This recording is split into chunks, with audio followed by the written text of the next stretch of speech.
Ég var í morgun í Hraunbúðum að lesa upp úr aðventu Gunnars Gunnarssonar sem ég fann að gera aðventuna, ég aðventum það. Og þá nefndi ég hvað væri í bígerð hérna hjá okkur núna. Og það kom mér verulega óvart að mér fannst eins og þessi hörmulegi atburður hefði ekki átt sér stað fyrir 100 árum síðan, þetta fyrir 10 ár, með að undirtektirna sem ég fékk. Hver einasti heimilismaður hafði eitthvað til málun að leggja, þetta var svo ríkt þegar ég var pegi, sagði fyrir mig.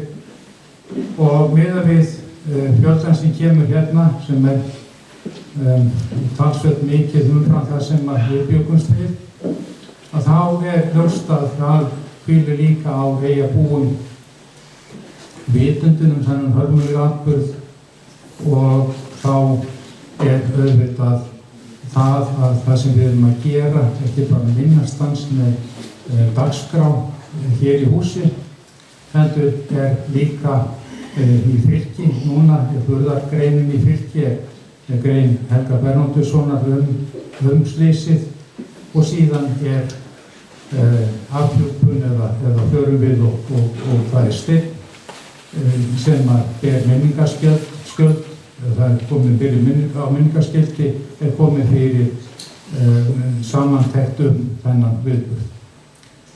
Þannig að þessi atburður, hann gott dæmi það sem þarf að varðveitast í minni Vestmannaeyinga.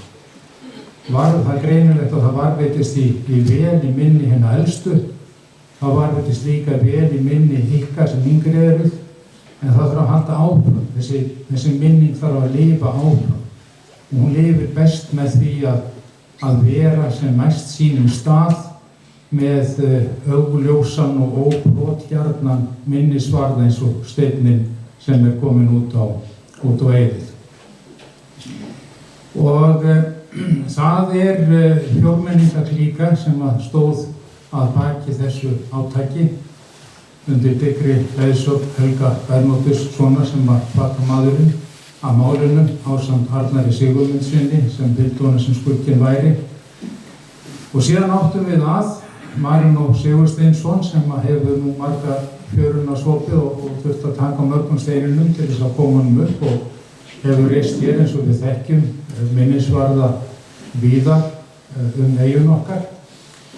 Og liðsmaður okkar hérna í húsinu, Gunnar Júlíusson, myndskreytti og það var aldrei vandamál hjá honum þegar heimildir sögðu að allt hann hefði hallað til vinstri, þá bara breyta myndinni og þegar aðrir heimildir sögðu að menn hefðu verið tveir farið fyrst útbyrðist, þá bara bætt hann öðru við og svo framvegis. Það var svona eins og Sovétríkin var undirbúin, þannig að breyta myndin alveg eins og við vildum hverju sinni. En við höfum þríþætta dagskrá að þessu sinni. Fyrst ríður Helgi á vaðið og segir okkur frá slysinu og rekur sögu þess. Þá mun Gunnar Júlíusson sýna okkur myndasirpu sem hann hefur tekið saman. Því það nú ekki eins og þú stingir svona steini bara í vasan og láttu með að það nú heldur betur að hafa fyrir hlutunum. Og í þriðja lagi þá munum við fara út á Eiði og þar verður hann svona, við skulum segja afhjúpar, þessi beinningsafhjúpun með blessunarorðum frá sér og Gunni. En ég vil nota þetta tækifæri ekki bara til að þakka þeim fjórmenningu sem stóðu ölduna og unnu afburðaverk að koma þessu af stað. Þetta ekki síður vil ég þakka Vestmannaeyjabæ, Dóru Björk fyrir að hafa verið með okkur í að finna rétta staðinn og staðinn með okkur í því að koma þessu þangað. Jóhanni Jónssoni og Löfósi fyrir að aðstoða okkur á alla kanta við að koma eins og sinn stað og gera snyrtilegt í kring.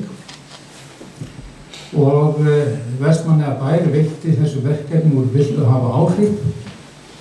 Styrkur hann veitti klukkan 1 og honum var 1 klukkan 4, þannig að það var ekkert verið að liggja á þessu. Það að segja ákveðin útlaður kostnaður, en auðvitað gerum við allt sem við gerum bara gleðinni saman. Ég vil líka fá að geta þess að mér þykir afskaplega vænt þegar ég að eigra bæinn eða eigra svona eiguna fram og tilbaka, að geta staldrað við svona minnisvarða, geta staldrað á nokkrum stöðum og svona rifjað upp hvað þetta var. Og vinur minn Stefán Óskar Jónasson hefur skilið fyrir að hafa tekið mér bíltúr og bent mér á að við þyrftum að færa hann aðeins til þess að við værum heldur nær vettvangi, því að þar vill maður náttúrulega akkúrat vera. Og við gerðum það, færum við aðeins til. Vorum búin að koma steini fyrir, en það var náttúrulega ekkert mál fyrir maður að fara bara náttúrulega nýjan stein í skjallanum þarna aðeins austur. Þannig að margar hendur vinna létt verk og ég þakka innilega fyrir það og ég hlakka til að labba þessa leið út á Eiði og ekki tíma síðar og skoða þennan stein og horfa á hann í róliheitum og rifja þetta upp og sjá þessa sögu verða til. Það er nákvæmlega svona sem við þurfum að lifa, þurfum að láta hlutinni lifa bara með þessum hætti og ekki öðrum. Við lifum inn okkar og fara fleiri kynslóð til annarar af því að við hugum að sögum og þessi mikla mæting sýnir það að við erum að svara beiðinni ykkar það að minnast þessa viðburðar með sérstökum hætti. Þannig að nú bið ég bara Helga að taka við og síðan kemur Gunnar í kjölfari og svo örkum við sem leið ykkur og til að fá kaffiblokk eða við erum kaffi hérna á bakvið, þannig að bara bestu kaffi. Takk.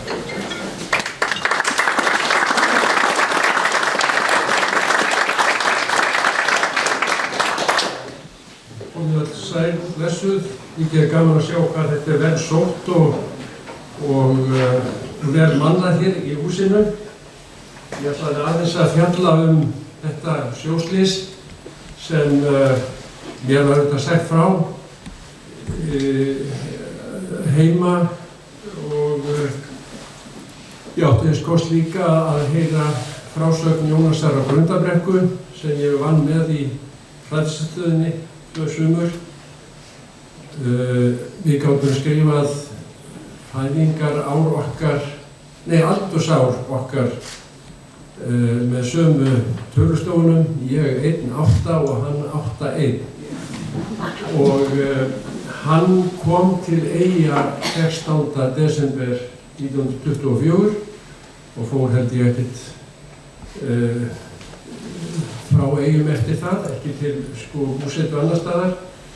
Og hann talaði þessa óendanlega miklu sorg sem var hérna í bænum þessa daga á eftir. Og það skilur maður þegar maður fer ofan í þessa sögu og skoða hana, hvað þetta hefur snert Eyjamenn djúpt og lifað lengi þessi saga. En hún í nokkurn veginn þannig að klukkan 3, kannski rétt eftir 3, þriðjudaginn 16. desember 1924, þá ýtt úr vör, eins og við sjáum á myndinni eftir að Gunnar, ýtt úr vör á Eiðinu, 4 manna fari og út á álinn og þetta hefur verið mjög vestarlega á Eiðinu, það er að segja alveg við Skansaklettana.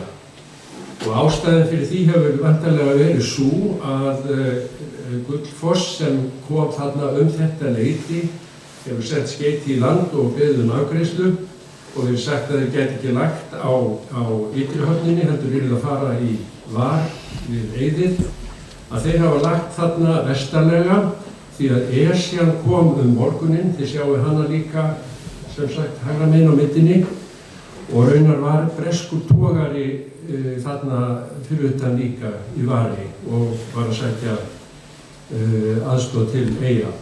Þannig að þeir fara mjög vestarlega og það auðvitað meiri órói þar því að þennan dag var mjög hvasst. Það var sennilega 11 gömul vindstig að austri og aðeins legið til norðurs en samt sem áður ber mönnum saman það að það hafi ekki verið verra veður þarna eða erfiðar að fara út í skip heldur en oft áður. Og þarna ýtt úr vör og þetta fley, 4 manna far, ekki stórt. Það svona cirka 6 metrar, eitthvað svoleiðis á lengd, 2 og 3 metrar á breidd. Og á því í rauninni 5 manna áhöfn, það að segja 4 undir árum, 1 við stýrið og svo héraðslæknirinn, af því að tilgangur ferðarinnar var að fara út í Gullfoss til að sinna þar sóttvarnaeftirliti og svo var þarna afgreiðslumaður skipsins en tanginn var með afgreiðslu fyrir einskip á þessum norðum. Og síðan þarna 1 farþegi og 1 aukamaður. Og þeir sem þarna eru borð eru sem sagt Bjarni á Hoffelli, Bjarni Bjarnason á Hoffelli, hann verið sem sagt í stýrið og síðan eru 4 undir árum og 2 þurfa að ganga með bátnum til þess að koma honum á flot. Og þið sjáum að hann með þetta á myndina Gunnar. Til þess að koma honum út, þá þarf að ganga með bátnum, þetta bara gamla sjósetningarlagið á árabátunum. Og svo þegar að báturinn svona nokkurn veginn komin á flot, þá vippa þeir sér upp í bátinn, þessi 2 menn. Og þeir hafa væntanlega verið í einhvers konar skinnklæðum eins og þarna sést. Fremst í bátnum var Ólafur Vilhjálmsson frá Múla. Síðan voru þarna 4 menn sem voru eiginlega í gengi hjá tanganum. Það að segja Snorri Þórðarsson í Steini, Guðmundur bróðir hans á Akri og Guðmundur Eyjólfsson í Miðbæ. Það Björns á Barnum og þeirra systkina. Og síðan þarna Ólafur Gunnarsson, afgreiðslumaður, sonur Gunnars í Vík og sjálfsögðu Halldór Gunnarsson, læknir. Og síðan þarna ungur maður, yngstur í hópnum, Kristján Valdarsson frá Sandgerði, húsinu Sandgerði. Og hann virðist hafa verið svona einhvers konar aukamaður og síðan með farþeginn, það Guðmundur Guðjónsson á Kirkjubæ og hann fær að fara með því hann á leið út í Gullfoss til þess að sækja mynd af bróður sínum sem hafði drukknað sumarið í ágúst. Og þá held ég hafi talið þá upp sem þarna ef ég maður þar í. Þegar að báturinn komin vel á flot og þeir eru búin að vippa sér inn fyrir þessi 2 menn sem aðstoða sjósetninguna, þá rís þarna mjög há alda og hvolfir bátnum. Og þeir eru sennilega ekki meira svona, hef ég haldið, 20 metra frá fjöruborði. En þarna náttúrulega 6 stiga hiti í sjónum. Það verið mikið sjokk að fara fyrir borð. En þeir fara sem sagt allir fyrir borð þegar aldan rís upp og hvolfir bátnum.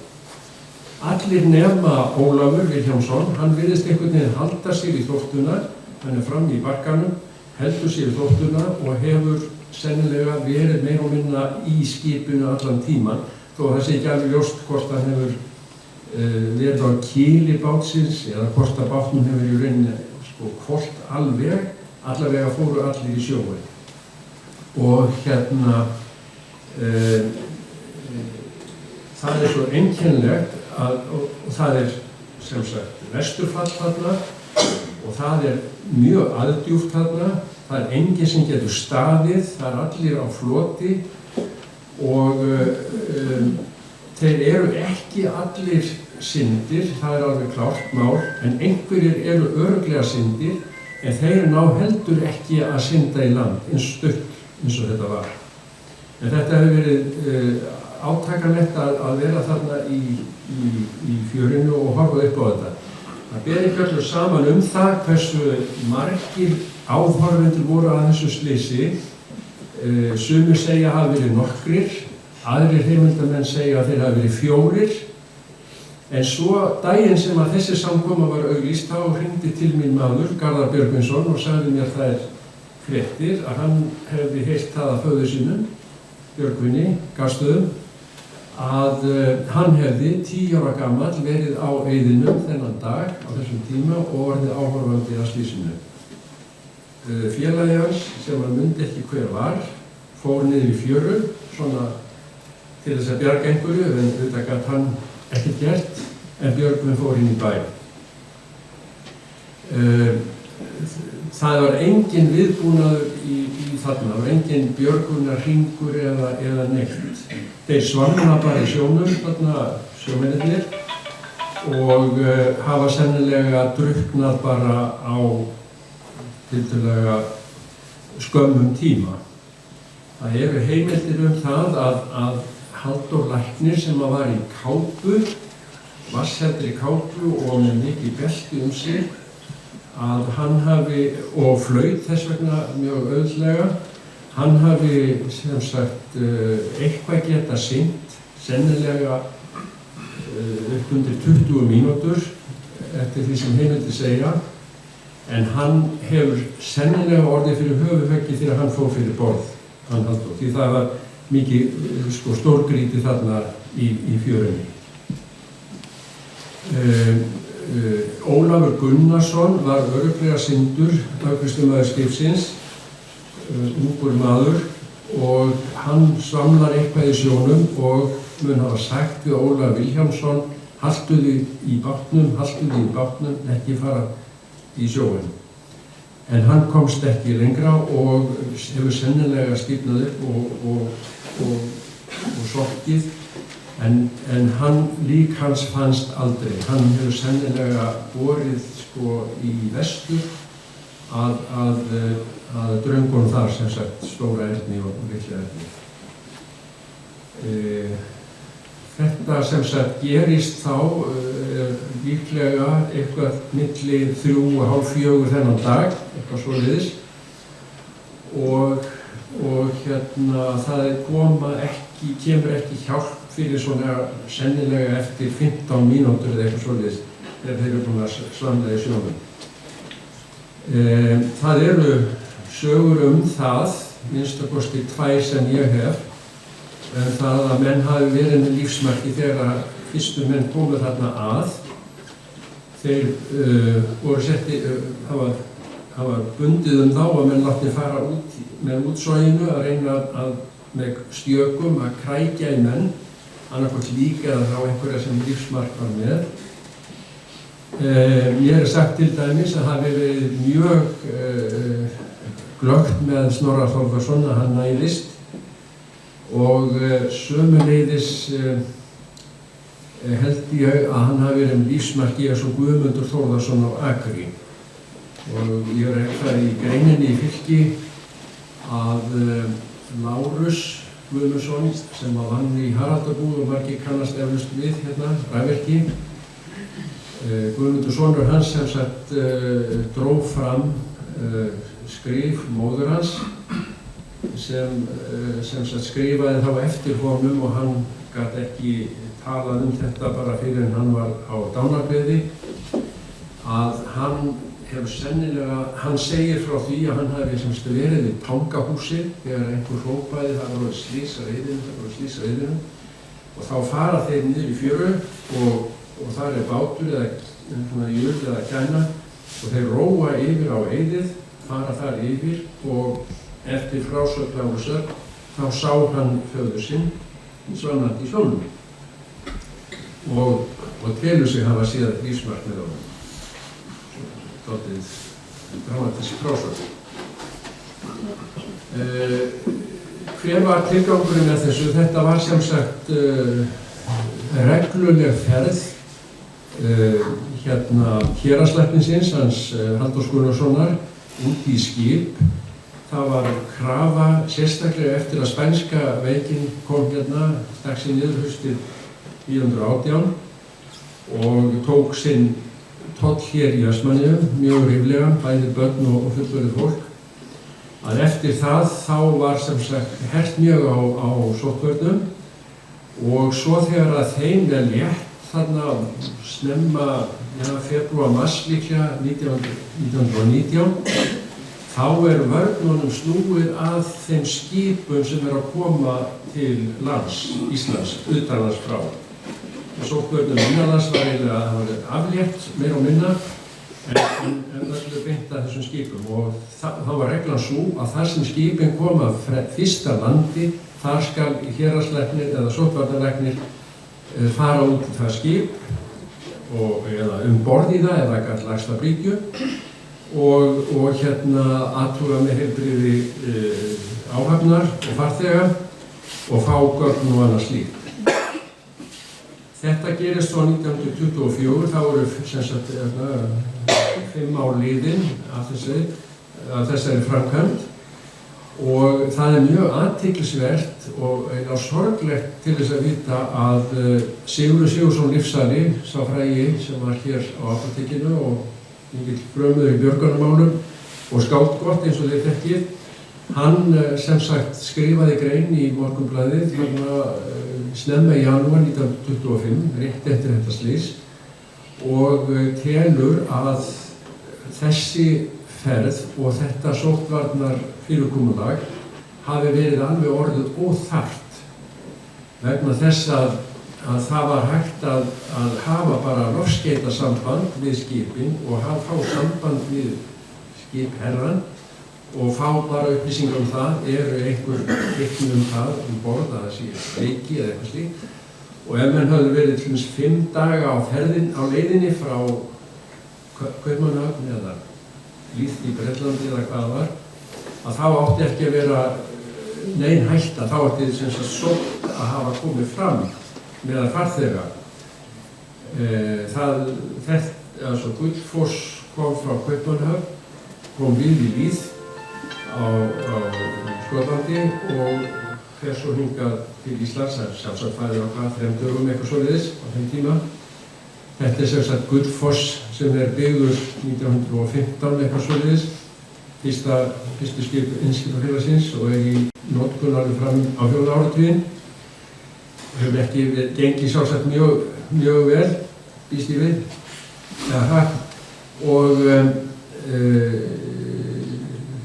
þess vegna hefur þurft að hafa gáta á, en það líklegt að héraðslæknirinn hafi þurft að fara næstum því daglega og sennilega stundum 2 eða 3 á dag út í skip.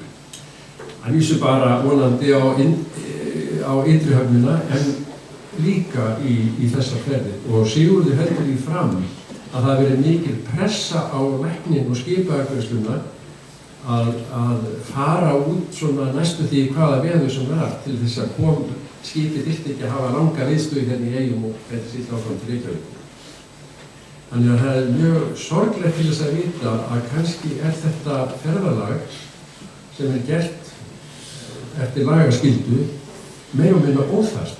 Það er dapurlegt. Hverjir voru þarna borð? Það náttúrulega Halldór Gunnarsson, héraðslæknir, sem þarna aðalmaðurinn og gjarnan talað þetta slys þannig að þetta hafi verið slysið þegar Halldór Gunnarsson fórst. En þau voru samtals 8 sem misstu lífið þennan dag, 19 börn föðurlaus og 5 ekkjur eftir þennan dag. Og ég setti hérna á skjáinn mynd af leiðum þessara manna. Þeir liggja allir saman meira og minna í kirkjugarðinum. Arnar var búinn að skoða þetta allt saman nákvæmlega. Við sjáum hérna fremst sem sagt stólpann eða súluna sem reist var yfir leiði Halldórs Gunnarssonar með áletrun reist til í þakklætis og virðingarskyni Halldór Gunnarsson fyrir hans þjónustu í Eyjum, reist af Vestmannaeyingum. Og svo eru leiði annarra þarna eins og Guðmundar Þórðarsonar og Snorra Þórðarsonar og allra annarra sem fórust þarna þennan dag og líkin sem sagt 7, það fundust 7 lík af 8 sem fórust þarna. Síðan eru þarna þessir menn sem þarna fyrir borð, það Ólafur Gunnarsson, ákveðlega myndalegur ungur maður sem átti nú að erfa það mikla ríki, þangan, af föður sínum, Gunnari Ólafssyni. Þarna Guðmundar Þórðarson á Akri, sem sagt faðir Lárusar og afi Guðmundar Lárussonar, rafvirkja frá Akri á Landagötu. Þarna Snorri Þórðarson, afi Snorra okkar útssonar og ákaflega myndalegur maður. Og hérna, hann átti 3 börn held ég, hann Snorri. Það er að segja Rúth Snorrason sem margir þekkja hér. En dóttir hans var svo líka Aðalbjörg, var ekki Aðalbjörg, en Aðalheiður Snorradóttir. Hún var síðar prestsfrú á stað í Súgandafirði, gift Jóhannesi Pálmasyni, sóknarpresti. Hún hefur svona aðeins talað þetta og dóttir hennar, Sigrún Jóhannesdóttir, var mér dálítið hjálpleg að fá upplýsingar um það fólk sem sagt Snorra Þórðarson. Svo er þarna Guðmundur Eyjólfsson í Miðbæ, faðir Björns og Tryggva á barnum, sjáu svipinn. Svo er þarna Bjarni Bjarnason á Hoffelli, faðir Bjarnasonar Rakara, Jóhanns Bjarnasonar Hafnavarðar, sem ég kannast við, og Sigríðar Bjarnadóttur sem giftist svo seinna Vigsson og hann sem sagt afi Atla Eðvaldssonar og Jóhannesar Eðvaldssonar. Og svo er þessi myndalegi maður Guðmundur Guðjónsson Kirkjubæ. Það var hann sem fór sem sagt tók sér fari með þessari bátskænu út til þess að sækja mynd af Jóhanni bróðursinni. Ég setti hann á með líka og þið sjáuð svipinn á honum. Hann er dálítið líkur því fólki ekki margt af.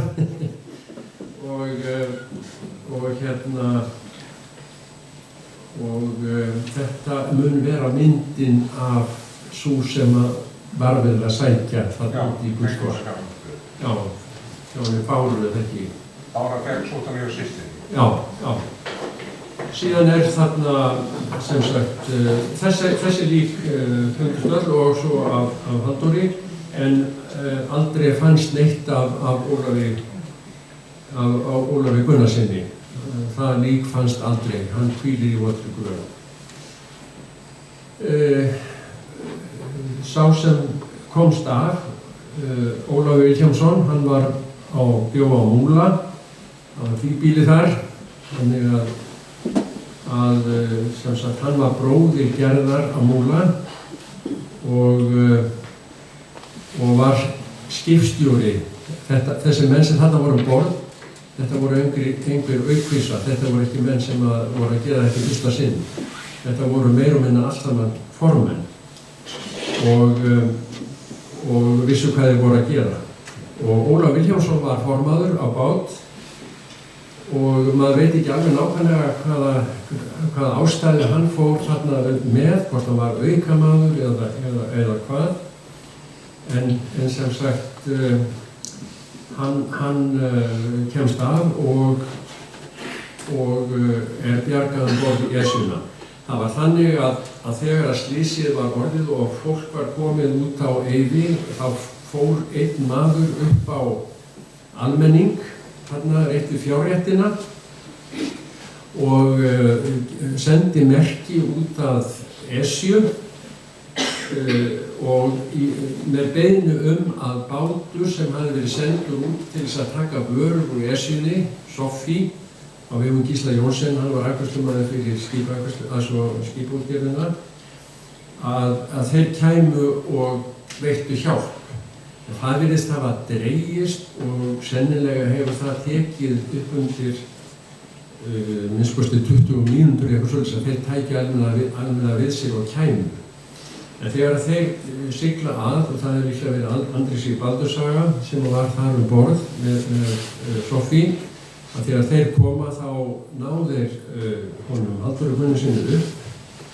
Það er ekki vita hvort hann var með lífsmarki, hann var minnst kosti látinn þegar hann kom borð í Esjuna og ná svo Ólafi úr bátnum. Og hann er þá mjög þrekaður en lífsmarki og svo finna þeir týna ekki fleiri lík. Það virðist vera eins og þau hafi rekið bara upp í fjöru og eða tekist að krækja í einhver lík. Það fannst ekki mynd af Kristjáni Þórarni. Já, ég ætla ekki að gleyma því að það vantar sko mynd af einum manni þarna sem er Kristján Valdarsson Sandgerði. Töluðu fjölmörg á aðtöðum hér á safninu. Já, það verðist ekki vera. Lengi vel voru að reyna að ná í skipssafnamynd þar sem hann væri en hann hefur sennilega aldrei farið til ljósmyndara og ekki finnanleg neinn skipssafnamynd þar sem hann væri í hópi skipverja. Þeir koma þarna borð, þá gerist það að Páll Kolka er kominn á staðinn. Hann var hinn læknirinn hérna í Vestmannaeyjum og þá er ákveðið í mikilli skyndingu að fá bát, 6 róin bát af höfninni.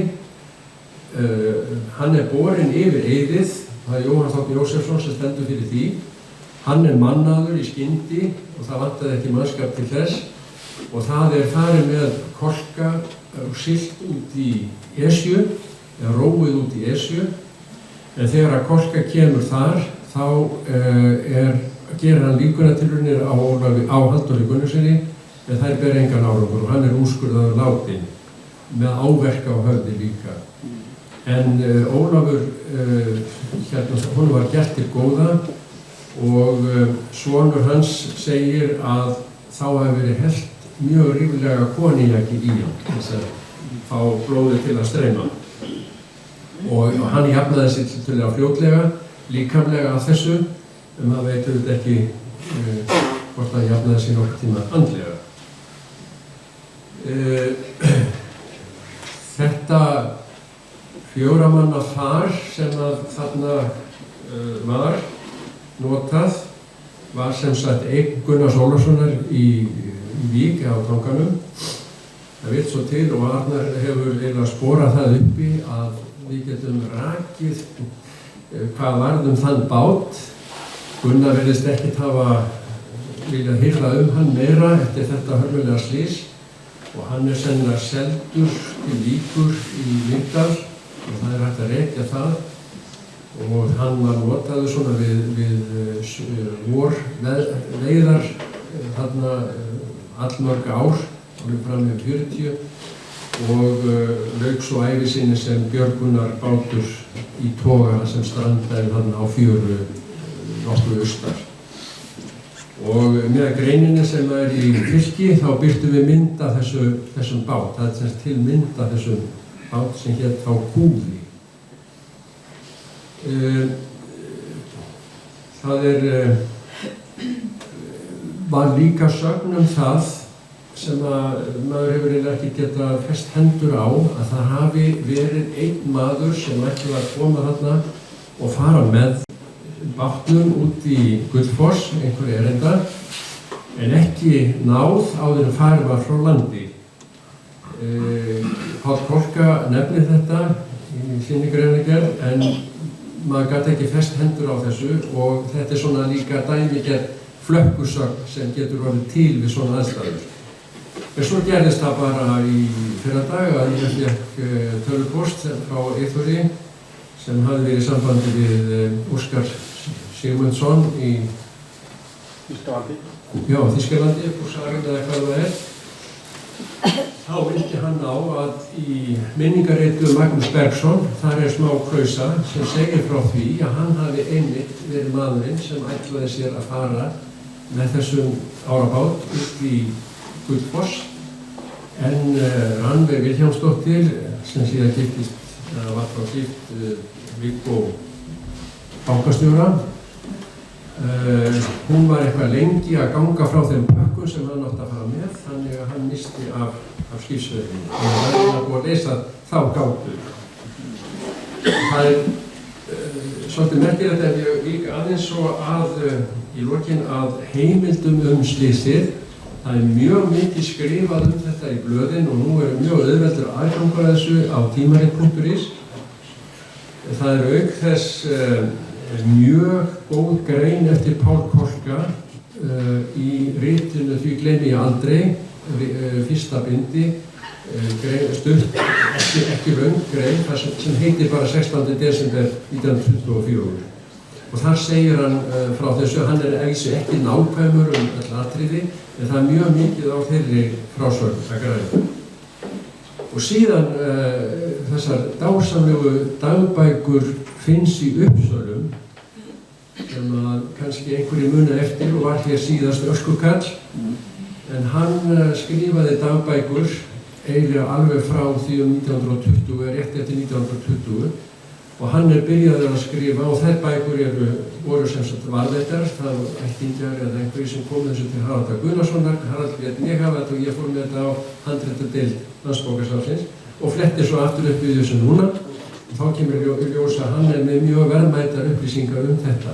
Til dæmis að lík Guðmundar Þórðarsonar fannst ekki fyrr en á aðfangadag, minnum við hafi verið. Og ýmislegt fleira. Það ákveða merkilegar heimildir í þessum dagbókum hans Finns. En það vandasamt, það svo margvíslegar heimildir til, það svo margar frásagnir og það veist að mörg leyti sjálfstæðar sem blöður með. Heimildamaður Alþýðublaðsins ekki með sömu, ekki sá sami og heimildamaður Morgunblaðsins. Og auk þess virðist Pál Kolka hafa sendt einhvers konar greinargerð eftir að fréttir á slysinu bárust, þar sem að segir sérstaklega nánar örlög Halldórs Gunnarssonar. Það ekkert sjópróf til, það engin lögregluskýrsla til þetta slys og maður verður alveg að byggja á þessum heimildum. En síðan reyndi ég að leggja mig fram það við þessa samantekt að reyna að grafa upp frásagnir í fjölskyldum þeirra sem þarna brugnuðu, einhverja sögur sem hafa lifað. Og eitt af því til dæmis það sem að Hrefna Baldursdóttir skrifaði tengdaföður sinn, hefur eftir honum, Rúti Snorrasyni, að það hafi vantað einn faðm upp á það að tækist að ná í Snorra Þórðarsson til dæmis. Og sömuleiðis þessi frásögn sem að Garðar Björgvinsson kom með og svo það sem Óskar Sigmundsson kom með og síðan sem sagt talaði ég við, eða hafði samband við Sigrúnu Jóhannesdóttur og ég hef talað við Guðmund Björnsson, barnabarn Guðmundar Eyjólfssonar, svo son Björns Guðmundssonar. Og svo hafa þau verið mjög hjálpleg þarna fólk sem tengist þeim kirkjubæjarbræðrum. Þannig að það eru ýmsar heimildir til og eflaust einhverjir enn sem luma á einhverju frásögnum þetta hræðilega slys. Ég skal svo ekki hafa þetta mjög mikið lengur, mér langar hins vegar að nefna að það var mikil umræða sundkunnáttu í framhaldi af þessu slysi og bara nokkrum mánuðum eftir þetta slys, þar að 1925 var samþykkt á Alþingi tillaga það að sveitarfélög mættu leggja á sundskyldu á skólanemendur. Og það var gert hér í Eyjum tiltölulega fljótlega og eftir að Miðhúsalögin kom, þá sem sagt Þetta eru myndir af Ólafi.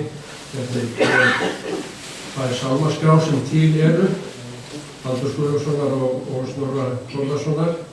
Ég held meira að segja, Hrefna sagði það í morgun að þessi sálmaskrá Halldórs Guðlaugssonar væri úr gögnum sem systir mín, Elinborg, skilaði hér á safnið, er það ekki rétt, Hrefna? Jú. Og Þú skilaðir? já, og það er væntanlega frá tengda fólki hennar, Ingibjörgu Matthísen. Hérna er minning bræðranna og þarna er sem sagt Lynghúsalaugin og eftir að hún kom þá var sundkennsla, sundskylda innleidd hér að fullu í Vestmannaeyjum. En sundkennsla hafði að sjálfsögðu verið sunnan við Eiðið fram að því en það var auðvitað ekki mjög þægileg aðstaða og sennilega ekki við vel sótt. Ég langar svo í lokin að færa einhver kveðjur frá þeim sem ég talaði við og hefði gjarnan viljað vera hérna en veðurútlit var bara svo slæmt að þau treystu sig ekki til þess. Það var Andrea Þormar sem var skyld Ólafi Gunnarsinni, er sem sagt barnabarn systur hans, ef ég maður rétt. Og svo er einn maður lifandi af afkomendum eða börnum þeirra sem þarna voru borð, það er að segja Sigurður Jón Ólafsson. Hann er lifandi, hann er sem sagt sonur Ólafs Vilhjálmssonar, en systir hans verður jarðsett á morgun. Þannig hann er eina barni sem lifir af þeim sem þeirra manna sem þarna voru borð, þetta er merkilegt. Og eins bað Guðmundur Björnsson mjög kærlega þessari samkomu. Ég vil svo bara að lokum segja að þessi atburður hefur einhvern veginn skipt okkur Vestmannaeyinga held ég mjög miklu máli. Á sama sólarhring fórst 21 maður fyrir vestan. Það er að segja einn bátur frá Hnífsdæla rétt og annar frá Bolungarvík, 10 og 11 menn og öðru. Og síðan var tiltölulega stutt í það að halaveðrið mikla gengi yfir. Það var í febrúar 25, þar sem að 70 manns farast mest á sjó og svo 5 eða 6 í landi í mikla óveðri sem þarna var. Þannig að sumuleyti hefur þá fókusinn, ef maður getur sagt svo, að þessu svolítið yfir á þessa stóra atburði sem urðu þarna í kjölfarið. En minningin þetta hefur alltaf tíð verið alveg óskaplega sterk hérna í Vestmannaeyjum. Þetta er hvað ég segja, mergurinn úr því sem ég var að skrifa í fylki. Þetta er allt saman rakið nánar þar og fjallað þessa einstaklinga sem flestallir eiga hér afkomendur í Vestmannaeyjum. Já, ég átti líka að skera kveðju frá Halldóri Axelssyni og önnu Halldóri Axelssyni, sonar syni Halldórs Guðlaugssonar. Þetta er látið þetta þá nægja. En ef það eru eitthvað sérstakar spurningar þá get ég svo svara þeim, en þetta er svona mörgurinn af þessari sögu.